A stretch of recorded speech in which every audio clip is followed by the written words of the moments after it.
찾고 있어. 진짜. 자, 조용해. 농담입니다.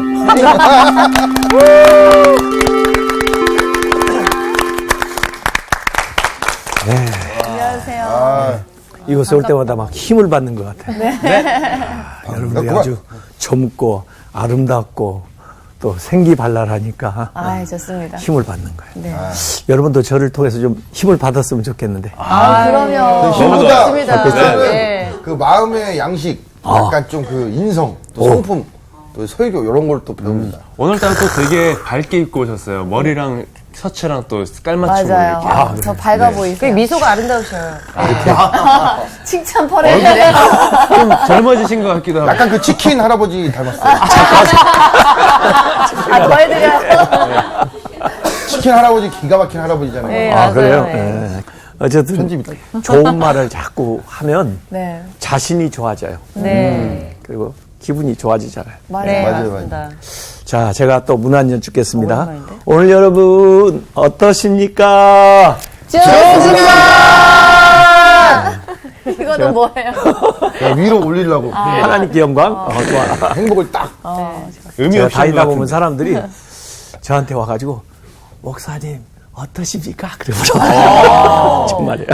이거 본다는 얘기지. 네. 그럼 뭐라고 대답하세요? 좋습니다. 그렇죠. 만약에 기분이 조금 다운된다 하실 때도 좋습니다. 그래도 사실. 좋습니다. 왜냐하면 네. 이 말로 고백하면 맞아요. 마음이 그리 간다니까요. 그래서 말을 잘하는 말로 방향을 딱 제시해 좋습니다. 그러면 마음이 몸이 따라가요. 일을 그래서 안 제가 물고. 그 얘기를 자꾸 하는 거예요. 그래서 오늘 수업 지명으로 읽는 신약 27강 에베소. 오늘은 이제 바울의 제 3차 선교 여행에 대해서 이 얘기를 할 겁니다. 이 사도행전 18장 23절부터 21장 17절까지 나와 있죠. 그래서 사도행전 이제 18장 23절에 보면은 그 바울이 안디옥에 있다가 원래 그 안디옥 교회가 파송한 교회거든요. 그러니까 이 선교의 이제 중심, 기지가 된다 이렇게 말할 수가 있는 건데 본거지.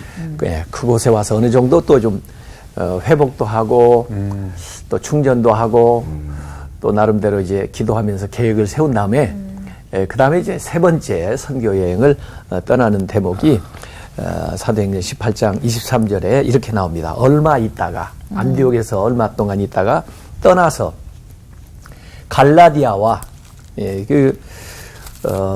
지금도 말하면 이제 터키 지역인데 갈라디아 지역 사실 바울은 이 현재 그 다소 그 안디옥 이쪽이 이제 길리기아 지역이거든요. 네. 그쪽에서 북쪽으로 쭉 올라가면은 갈라디아예요. 갈라디아와 그다음에 그 옆에 부르기아 땅을 차례로 다니면서 모든 제자를 굳건하게 하니라. 그래서 일단 그 안디옥 교회가 위치한 지역에서 좀 가까운 소아시아 지역을 이제 방문을 하고 그다음에 예배소에 이제 간 이야기가 나옵니다.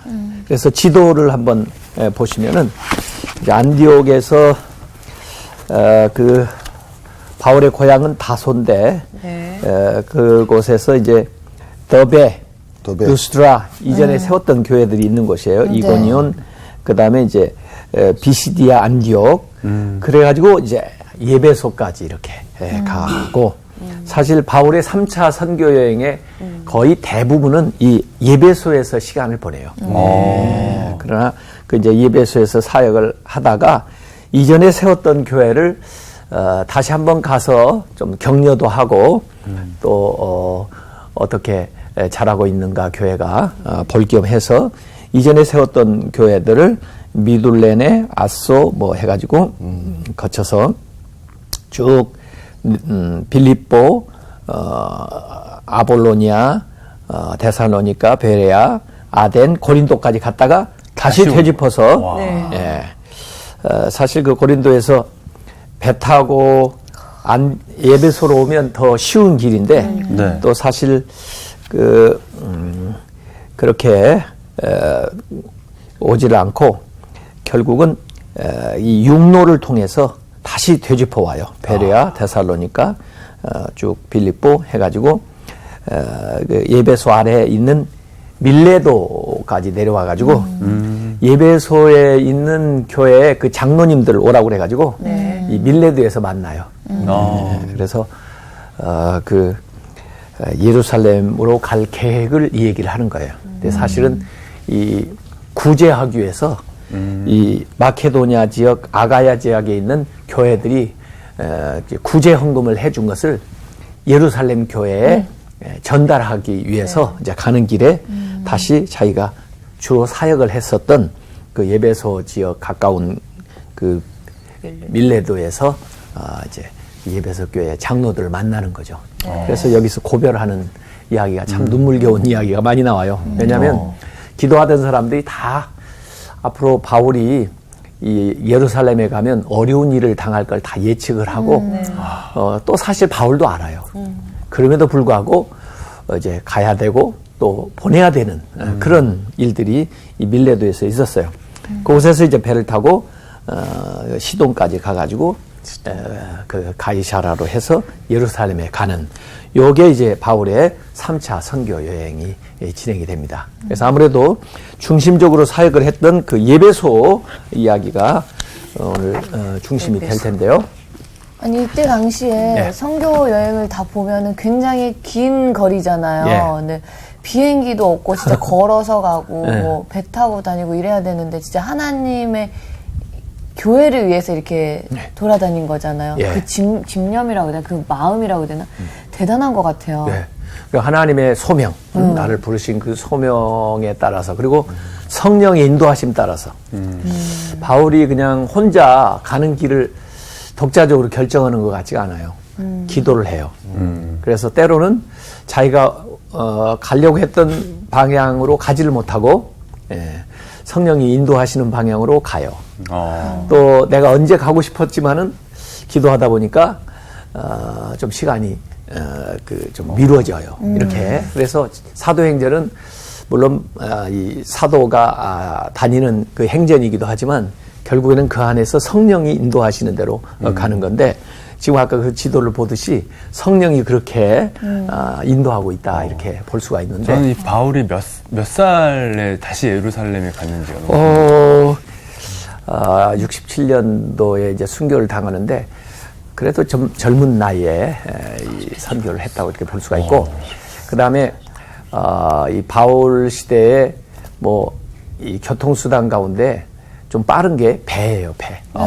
배가 이제 가로질러 가는 것이고 그 다음에는 이제 뭐 말을 타고도 갈 수 있겠지만 주로 육로로 걸어서 걸어 이제, 다녔겠죠. 다니는 그런 길인데 다리 힘 진짜 좋으셨어요. 그냥 어디 목적지를 향해서 중간을 그냥 하염없이 걸어간다기보다는 가면서 계속 사람을 기도하고. 만나고 전도하고 또 영접하는 집에 가서 그럼 자고 3차 선교는 기간이 어느 정도 네. 그래서 오늘 이 얼마나 걸렸을까요? 예배소 보통 이 3차 선교 여행 같은 것은 한 3년 정도 이렇게.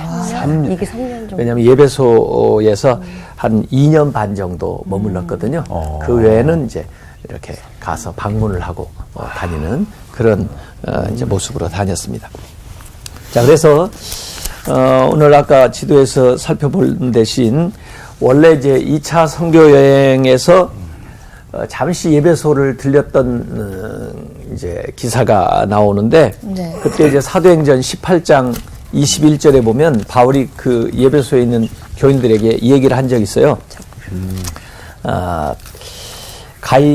이 사도행전 18장 21절에 그 예배소 사람들이 더 오래 있기를 청하였는데 그때 바울이 작별하여 이르되 만일 하나님의 뜻이면 하나님이 뜻하신다면 너희에게 돌아오리라 하고 배를 타고 예배소를 떠났다. 이렇게 이 2차 선교 여행 때거든요. 그래서 그렇게 약속을 했는데 이번 3차 선교 여행 때는 이제 정말 하나님이 섭리하시고 그래서 좀 더 시간적인 여유를 가지고 이 예배소에 이제 오게 되는 거죠. 왜냐하면 예배소가 굉장히 중요한 도시예요. 그래서 그냥 잠깐 스쳐 지나갈 도시가 아니고 정말 이 교회를 세우고 그다음에 그곳을 중심으로 해서 그 주변을 또 전도를 해야 되는 그런 전략적인 지역이거든요. 그래서 그곳에 와가지고 3차 선교 여행 때는 오늘 19장 8절에 보면은 우선 바울이 회당에 들어가서 석 달 동안 담대히 하나님 나라에 관하여 강론하며 권면했다.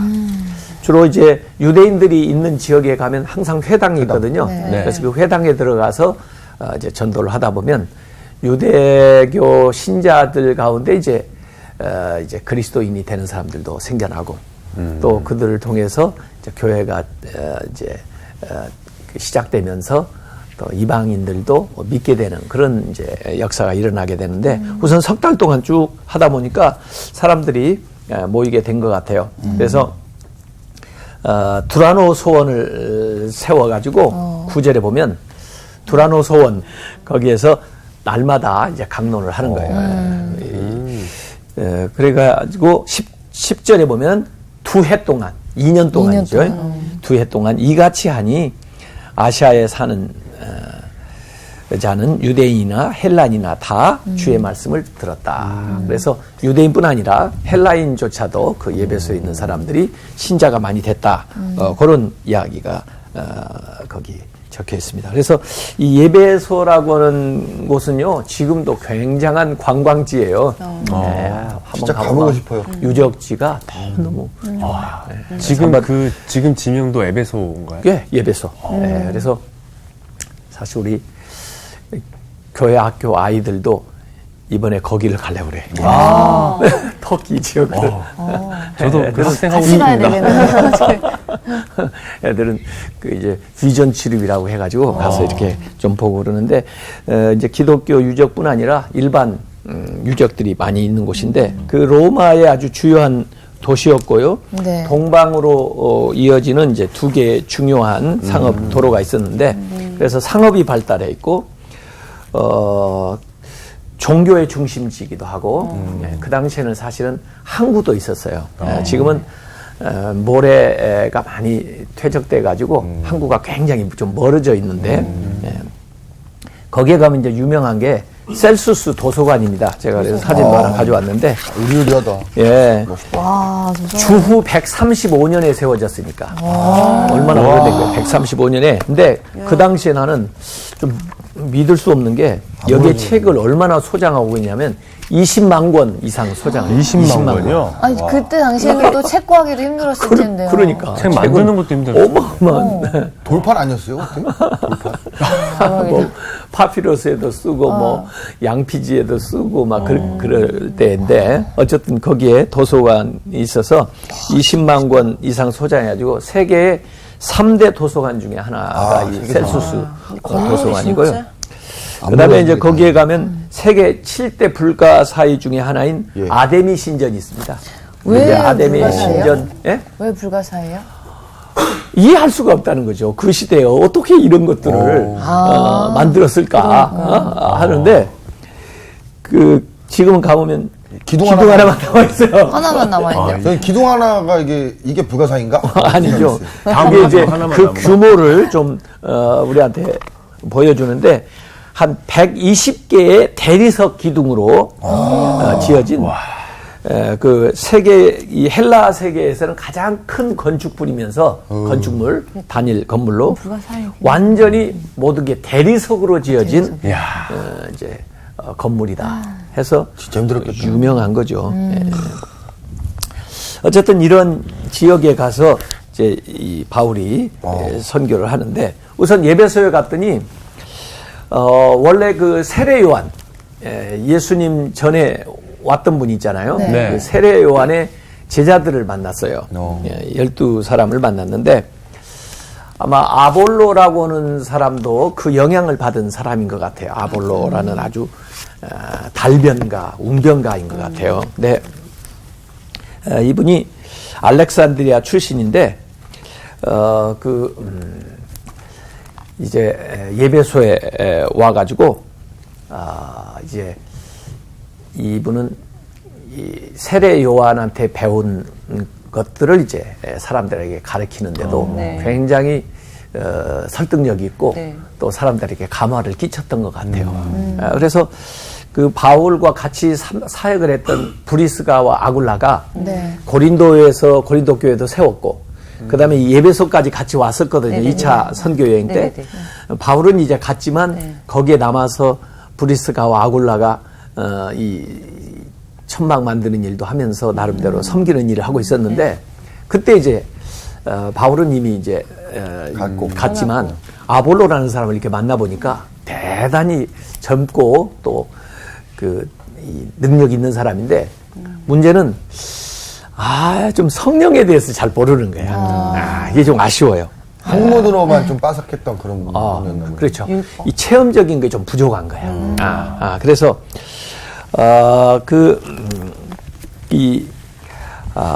브리스가와 아굴라가 이 아볼로를 데려다가 조용히 가르쳐주는 대목이 나와요. 그래서 사도행전 18장 26절에 보면요. 사도행전 18장 26절에 아볼로라는 사람을 24절부터 소개를 하고 있었거든요. 알렉산드리아에서 난 아볼로가 예배소에 있었는데 언변 좋고 성경 능통한데 이 요한의 세례만 알고 있다. 그래서 26절에 그가 회당에서 담대히 말하기 시작하거늘 브루스겔라와 아굴라가 듣고 그 다음에 데려다가 하나님의 도를 더 정확하게 풀어 이르더라 이렇게 나옵니다. 그래서 아마 예수님에 대한 것뿐만 아니라 이제 바울에게 배운 성령님에 대한 이야기를 해줬던 것 같아요. 그래서 이 브리스가와 아굴라는 이 바울의 좋은 동역자이기도 했지만 또 아볼로를 이렇게 이끌어주는 이런 사람이기도 해서 굉장히 참 중요한 역할을 하는 걸 볼 수가 있습니다. 어쨌든 이제 그렇게 해서 아볼로도 이제 또 사실 여기 예배소를 떠났을 때 이제 바울이 그 지역에 온 겁니다. 와서 보니까 그 지역 사람들이 거의 비슷한 색깔의 신앙을 가지고 있는 거예요. 예수님에 대해서도 물론 들었지만 이 성령 체험이 없는 거예요. 그래서 바울이 그들에게 물어봅니다. 너희가 믿을 때에 성령을 받았느냐? 야, 질문이 기가 막히네. 그랬더니 그 사람들이 뭐라면 우리는 성령이 계심도 듣지 못했노라. 어떻게 보면 구약만 알고 있었던 거네요. 그래요.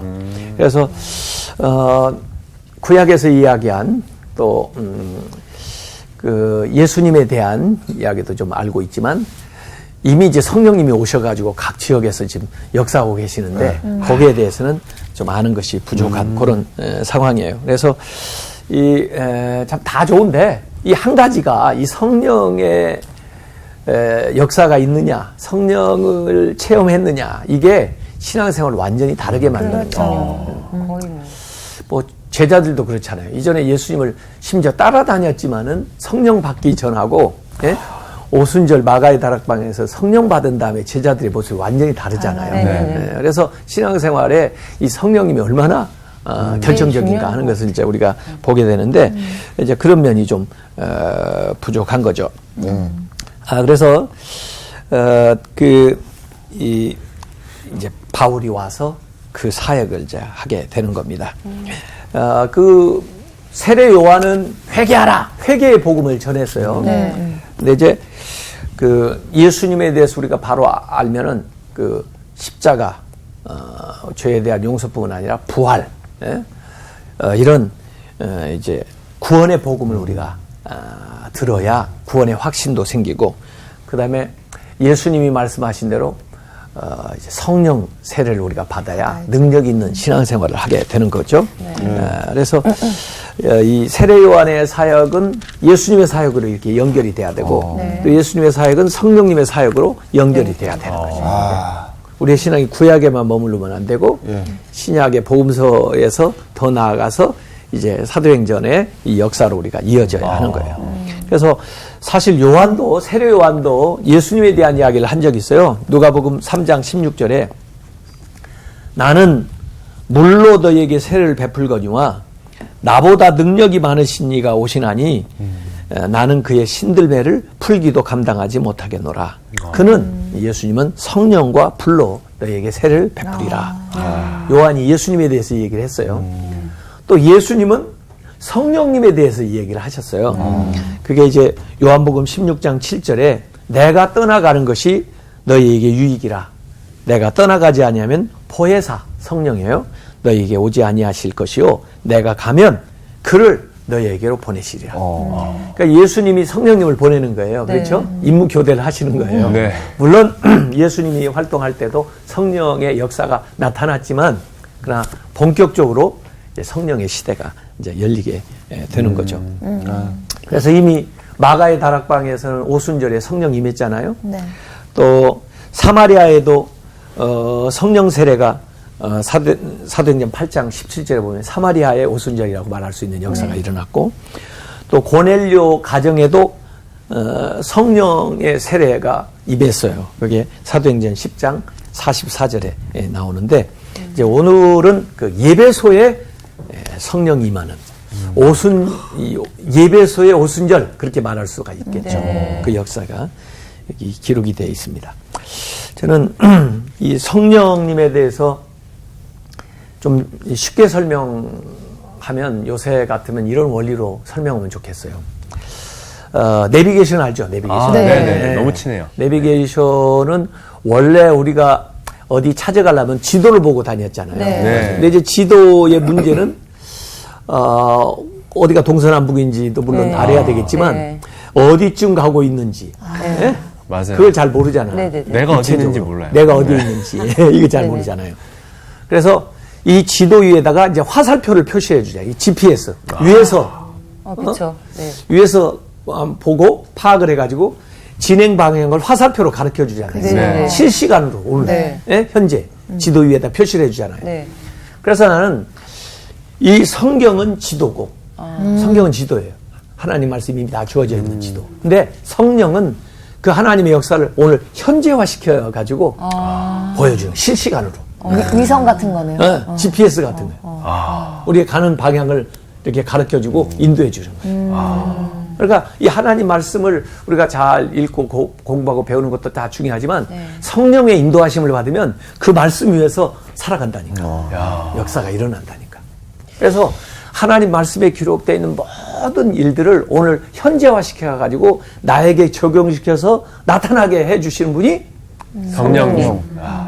그 얼마나 중요해요. 네.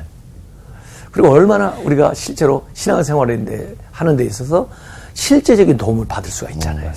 그래서 성령 받아야 된다.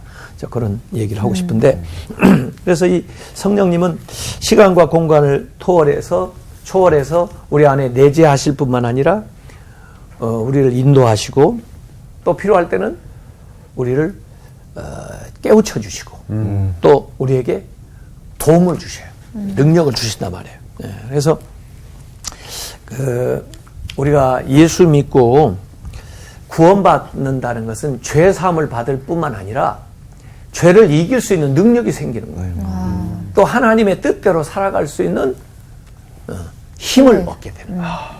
그게 이제 성령님을 통해서 되어지는 거죠. 그러니까 구약의 희생제사는 죄만 사해 주잖아요. 우리를 의롭게 할 수가 없잖아요. 우리로 하여금 능력 있는 삶을 살 수 있게 만들어주지 못하잖아요. 근데 예수님이 십자가에 못 박혀 돌아가심으로써 우리의 과거의 죄만 용서해 주는 게 아니라 우리가 의롭게 살 수 있는 힘을 주는 거예요. 그러니까 얼마나 예수 그리스도의 십자가의 능력이 커요. 네. 그래서 우리가 성령 충만히 받아야 되는데 원래 이제 아까 읽은 대로 회당에서 한 3개월 가르치다가 사람들이 모이니까 또 그 장소에서 계속 아마 허용을 안 했는지도 몰라요. 그래서 너무 또 많아졌을 수도 있고요. 예, 그래서 두라노 소원을 만든 거야. 두라노 소원. 거기서 이제 성경 말씀을 배우는 그걸 열어가지고 거기서 2년 동안 가르치는 그게 이제 교회가 된 거죠, 사실이요. 근데 이들이 이제 그 사역을 통해서 성령을 알게 될 뿐만 아니라 성령을 받게 되는데 그들이 이제 정말 성령 받았나 안 받았나. 그 성령의 역사는요, 내적으로도 나타나고 외적으로도 나타나요. 그러니까 내적인 증거가 있고 외적인 증거가 있거든요. 그러니까 이제 내면적인 역사는 사람의 변화로 이렇게 일어나요. 물이 변하여 포도주가 되고. 우리의 인생이 이렇게 가치 있는 인생으로 이제 변화가 되는데 저는 우리가 솔직히 한번 성령을 받았나? 성령님이 내 안에 계시나 안 계시나? 사실 우리가 예수 그리스도를 영접하면은 성령님이 같이 우리 안에 들어와 계세요. 성령이 내주하시는데 네. 그걸 어떻게 할 수 있냐면 혹시 이전에 잘못하던 일, 또 좀 양심에 꺼리끼는 이런 일을 또 그런 장소에 가려고 할 때 마음에 갈등이 들지 않아요? 가지 마. 그런 말 하지 마. 네, 맞아요. 그렇게 하지 마. 이런 네네. 네. 마음 속에 나는 그게 성령님의 분명한 역사라고 보는 겁니다. 약간 양심적, 찔림, 양심적 찔림. 마음. 맞아요. 비슷한 느낌. 그래서 일반 양심보다 조금 더 신앙적인 업그레이드 된. 그래서 물론 분명히 죄에 대한 것들도 성령님이 일깨워 줄 거예요. 그런데 세상에서 말하는 죄가 아니래도 신앙적으로 하나님 말씀에서 그 많은 것들을 이렇게 하려고 할 때 뭔가 꺼리끼는 이런 감정, 나는 그 성령님의 역사라고 봐요. 그때 그 성령님을 소멸하지 말아야 돼. 그 생각을 소멸하지 말아야 돼. 그걸 무시해. 에이 그냥 해버려. 그러면 내 마음의 평안이 깨지는 거야. 근데 저는 가끔씩 이 브레이크가 있긴 한데, 아예 찔림이 항상 있었을 때도 이런 느낌 받았는데, 아예 없을 때 고장나버릴 때도 있는 것 같아요. 성령님이 저를 약간 좀 내버려 둘 때가 있나? 이럴 정도로 너무 자연스럽게 살 때가 많아서. 그러니까 그 마음이 거기에 힘들더라고요. 좀 더 민감해야 돼 우리가. 그러니까 둔할 때가 있으니까 그래. 그게 마음이 힘들더라고요. 좀 민감해야 되고 거기에 정말 그 민감하게 반응을 해야 돼요. 민감하게 반응하지 않으면 무뎌지는 거예요. 그러니까 그게 습관이 되는 거예요. 기도할 때 필요한 것 같아요. 민감하게 반응할 수 있는 그런 마음가짐이 될 수 있도록. 그래요. 그래서 성령님 저를 인도해 주세요. 저를 일깨워 주세요. 이렇게 해서 성령의 이 주시는 마음을 소멸해서는 안 돼요. 무시해서는 안 돼요. 항상 깨어 있으라가 그런 네. 뜻이었어요. 그걸 자꾸 인정을 하다 보면 이제 성령님이 내 안에서 더 풍성하게 역사하기 시작해요. 성령님이 인격이시잖아. 네. 무시당하지 않으니까 나에게 아주 계속 말씀하시는 계속 거죠. 말씀하는 거예요. 그러다 보면 강한 역사를 느끼게 돼요, 우리가. 근데 이걸 자꾸 소멸시키거나 그걸 자꾸 안 들으면 성령이 근심한다고 그래. 근심. 이제 근심하다가 어떻게 되면 떠나는 거야. 떠나신 건 아니겠죠, 근데. 완전 떠나신 건 아니겠죠. 떠나시면 안 돼요. 그러면 안 돼. 안 되죠. 성령이 떠나면 아주 비참해지는 거야, 진짜가. 맞아. 그 삼손이 아무리 능력이 있더라도 성령이 떠나니까 아무것도 아니잖아요. 능력 발휘를 못해. 비참해져. 사울이 원래 성령 받았어요. 사울도. 그래서 하나님이 이러다가 교만하니까 떠나봐. 성령의 생각을 자꾸 소멸하니까 떠나잖아. 그러니까 사울 왕이라도 아무 비참해. 성도의 재난은 성령이 떠나는 겁니다. 돈 잃어버린 거, 건강 좀 잊어버린 거, 그게 비할 바가 아니야. 네. 신자의 재난은 성령이 성령이 떠나는 거야. 하나님의 임재가 떠나면 이가봇 되는 거야.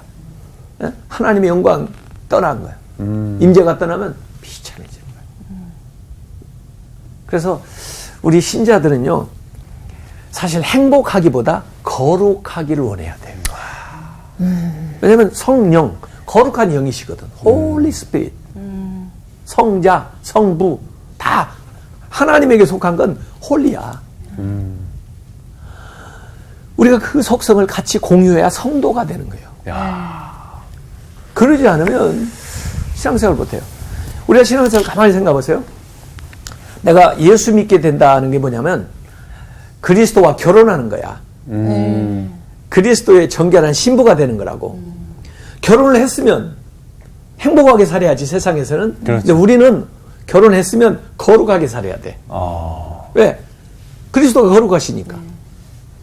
결혼은 결혼식을 위해서 결혼한 게 아니야. 결혼식은 행복한 결혼 생활을 위해서 있는 거야. 결혼 생활을 잘해야 되는데 네. 세상에서 결혼 생활은 행복하게 해야 되는 거고, 그러기 위해서는 서로 신실해야 되는 거고. 이 신앙생활도 결혼생활과 마찬가지인데, 그리스도와 우리가 이제 주님을 영접하면서 그리스도의 신부가 됐으면 정결한 신부가 돼야 될 거 아니야. 아, 그렇죠. 그렇게 하면 어떻게 하냐면 거룩하게 살아야 돼. 신앙생활은 거룩해야 돼. 근데 우리가 어떻게 거룩해지냐고. 우리의 능력이 어떻게 거룩하게 우리를 만드냐고. 그러니까 홀리 스피릿, 성령님이 내 안에 들어오셔서 네. 우리를 인도해 주시는 건데 그 인도를 안 받겠다고 해버리면 어떻게 거룩해지겠어. 근데 성령을 솔직히 받아야 돼. 거룩이라는 그 단어가 되게 부담스러워요. 부담스럽지. 네, 좀 너무 크게 다가와요. 그런데 내가 거룩해지려니까 부담스러운 거지. 거룩한 영이 내 안에 들어와서 하시는 대로만 따라가. 그러면 자기도 모르게 상당히 거룩해졌다니까, 이전에 비해서. 신앙생활이 점점 우리 결혼생활도 살수록 덜 사랑하면 안 돼. 그러면 안 되죠. 너무 행복해요. 네. 10년, 그래. 20년, 30년 갈수록 더 깊어져야죠. 깊어져야지. 맞습니다. 이 신앙생활도 마찬가지. 처음 시작할 때는 어린아이 같이 어린아이 짓을 하지. 네. 신앙생활 하면서도. 그러나 신앙생활을 계속 할수록 더 거룩해야지, 이전보다. 네? 근데 그게 내 힘으로 안 돼. 맞아요. 성령님이 인도하셔. 네. 그래서 성령님이 들어온 직접적인 증거가 뭐냐면 내 삶이 변화돼가지고 거룩한 것을 갈망하게 돼. 네. 그렇게 해서 나아가는 게고 내 삶이 이렇게 변화되는 것이 이제 내적인 증거고, 외적으로도 성령의 이 역사하시는 것이 예배소 교회 보면은 막 나타나요. 왜? 하나님의 나라는 말에 있지 않고 능력이 있다고 능력. 그랬잖아요. 네. 능력이 나타나요. 그래서 성령의 은사에는 지혜의 말씀, 지식의 말씀, 믿음, 병 고치는 은사, 능력 행함, 뭐 예언, 분별, 방언, 통역 이런 것들도 나오는데 이 성령의 역사가 나타나는데, 이 사도행전 19장에 한번 보세요. 이 성령의 역사가 어떻게 나타나나. 네. 사도행전 19장 6절 한번 읽어보세요. 바울이 그들에게 안수함에 성령이 그들에게 임하심으로 방언도 하고 예언도 하니. 예. 뭐이 나와요? 방언. 방언, 예언. 예언. 이 은사들이 나타나는 거예요. 어. 이 외적으로 나타나는 증거예요. 꼭 그 은사를 부인할 거 없어요. 주는 선물인데 뭐. 네. 받으면 안 받는 되죠. 것보다 받는 게 낫지. 아, 그럼요. 땡큐. 네. 감사히 그렇죠? 받죠. 예. 네. 그 다음에 11절, 12절에 뭐 나오는데 한번 읽어보세요. 11절, 12절. 하나님이 바울의 손으로 놀라운 능력을 행하게 하시니 심지어 사람들이 바울의 몸에서 손수건이나 앞치마를 가져다가 병든 사람에게 얹히면 그 병이 떠나고 악기도 나가더라. 예, 오. 여기에 오. 치유, 병 고치는 거. 예. 그 다음에 귀신 쫓겨나가는 축기. 예? 귀신이 쫓겨나가. 네. 야, 심지어 뭐, 바울 몸에 있었던 손수건이나 앞치마를 가져다가 대도 나갈 정도로 엄청난 예? 네. 외적인 증거가 나와요.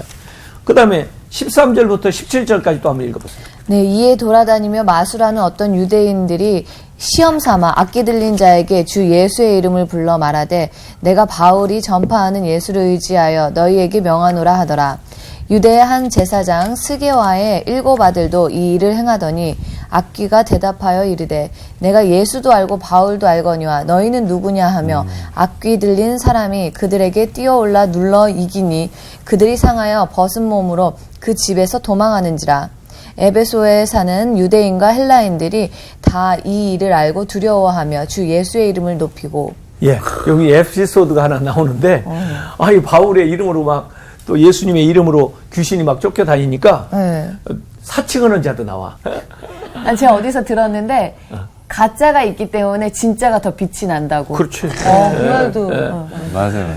어쨌든, 귀신이요, 귀신같이 알아. 역시 귀신이네요. 그래갖고, 가짜들한테는 안 쫓겨나. 오히려 막 달라들하고 때려줘. 그런 얘기가 여기 기록돼 있고. 귀신같이 하네. 그 다음에 삶의 변화가 일어나는데, 18절, 19절 한번 읽어보세요. 예. 믿은 사람들이 많이 와서 자복하여 행한 일을 알리며 또 마술을 행하던 많은 사람이 그 책을 모아가지고 와서 모든 사람 앞에서 불사르니 그 책값을 계산한 즉 은 5만이나 되더라. 예. 그래서 이 사람들이 막 자복하고 회개하는 거예요. 예? 사실 회개 운동이 일어난다는 게 성령의 역사예요. 그런 다음에 마술책, 뭐. 마술책. 마술 부리는 뭐 어떤 주술 서적이나 뭐 막 이런. 주술 뭐 이런 거. 이런 서적을 갖다가 막 다 모아가지고 불태웠는데 그 죗값이 여기 나와 5만 되었다고 그래요. 5만이라는 어마어마하게 많다는 거네. 한 사람이 하루 일하는 품삯 일인데 5만이니까 5만 날을 일해야 돼요. 엄청난 돈이에요. 네. 그래서 여기 그 기가 막히네. 슈에르라고 하는 사람이 그린 그림을 제가 가져왔는데 네. 슈에르 예배소에서 바울이 막 이렇게 손들고 설교잖아요. 네. 말씀 한쪽에 붙들고 그랬더니 사람들이 막 와서 이상한 서적들 또 뭐 우상 섬기는 것들 주술책들 이런 걸 다 가져와가지고 이거 불태워버리잖아요. 그러니까 세계관이 변한 거야. 응? 하나님 중심의 세계관으로. 그리고 가치관이 변한 거야. 아유, 이 비싼 걸, 이 귀한 걸. 그러지 않고, 아유, 이전에 좋게 생각할 때 더 가치가 없어. 어? 이렇게 변화가 일어난 그런 하여간 실제적인 역사들이 나타나요. 우리나라도 옛날에 예수 믿고 신주답들이 막 다 깨트리고 막 불태우고 그런 일들이 실제로 일어났어요. 그 다음에 20절에 이와 같이 주의 말씀이 힘이 있어. 말씀이 힘이 있다. 예? 흥왕하여 세력을 얻으니라. 이렇게 나왔어요. 그래서 이 성령의 역사가 강하게 불같이 바람같이 그곳에 나타나는데 이게 말이에요. 21절부터는 예배소에 아주 큰 소동으로 이어지는 게 나와요. 아주 특별히 이게 데메트리오라고 하는 사람 우상 제작하여 보고받은 은장색 중에 하나 있는데 네. 큰 이익을 보고 있었는데 노동조합 사람들 다 모은 거예요. 같은 업을 하는 사람들. 그래서 이거 놔두면 되겠냐 그래가지고 이 바울 성토 대회를 모이는데 2만 5천 명이 모였어요. 2만. 그 에베소에 제가 그 연극장 그 유적 사진을 가져왔는데 거기에 사람들이 몰려온 거야. 2만 5천 명이. 그래가지고 오늘 그 사도행전 19장 25절에서 27절 한번 읽어보세요. 사람들이 모여가지고. 25절에서 19장 25절. 네. 그가 그 직공들과 그러한 영업하는 자들을 모아 이르되 여러분도 알거니와 우리의 풍족한 생활이 이 생업에 있는데 이 바울이 에베소뿐 아니라 거의 전 아시아를 통하여 수많은 사람을 권유하여 말하되 사람의 손으로 만든 것들을 신이 아니라 하니 이는 그대들도 보고 들은 것이라. 우리의 이 영업이 천하여질 위험에 있을 뿐 아니라 큰 여신 아데미 신전도 무시당하게 되고 온 아시아와 천하가 위하는 그의 위엄도 떨어질까 하노라 하더라. 예, 이렇게 해가지고 사실 바울까지 잡아들이려고 그랬는데 그 신자들이 바울은 좀 피하라고 해가지고 가요하고 아스타고가 연극장에 끌려가요. 아주 막 소요가 일어나는데 결국 예배소의 서기장이 일어나가지고 이제 진정시켜서 마무리하는 그 얘기가 거기 나오거든요. 그래서 우리가 성령을 받게 되면 이렇게 개인뿐만 아니라 사회에 영향을 미친단 말이에요. 네. 우리가 예수 잘 믿어가지고 예수 안 믿는 사람들 죄된 사업을 하는 사람들이 교회 앞에 와서 데모한 적 있냐고. 네. 우리의 신앙은 하나님에게 개인적이지만은 이 공적인 영역에서 사회에서 나타나야 돼요. 네. 그래서 이 예배소 너희가 믿을 때 성령을 받았느냐? 우리가 성령 받아서 우리 내면에도 그렇지만은 외적으로도 은사뿐 아니라 실제 삶의 생활의 사회의 변화로 이렇게 이어지는 그런 놀라운 역사가 있었으면 좋겠습니다. 네. 다음 시간에 봬요. 벌써 끝났어요? 절정에 올라왔는데. 절정인데. 다시 날 사랑하신 성경에 써있는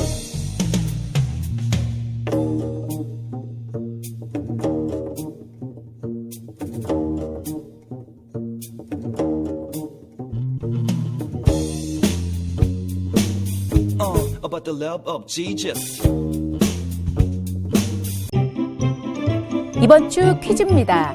하나님께서 세상을 창조하시고 보시기에 좋지 못하다고 하신 것은 무엇일까요? 1번 선악을 알게 하는 나무, 2번 사람이 혼자 사는 것, 3번 간교한 짐승, 뱀. 정답을 아시는 분은 CBS 성서학당 홈페이지에 정답을 올려주시거나 우편으로 보내주시면 됩니다. 선정되신 분들에게는 대한성서공회에서 발간한 성경 통독을 위한 최고의 자습서 성경 2.0, 세상을 바꾸는 복음 매거진 크리스채너티 투데이 1년 정기 구독권, 성서학당 선생님들의 저서 중 하나를 드립니다.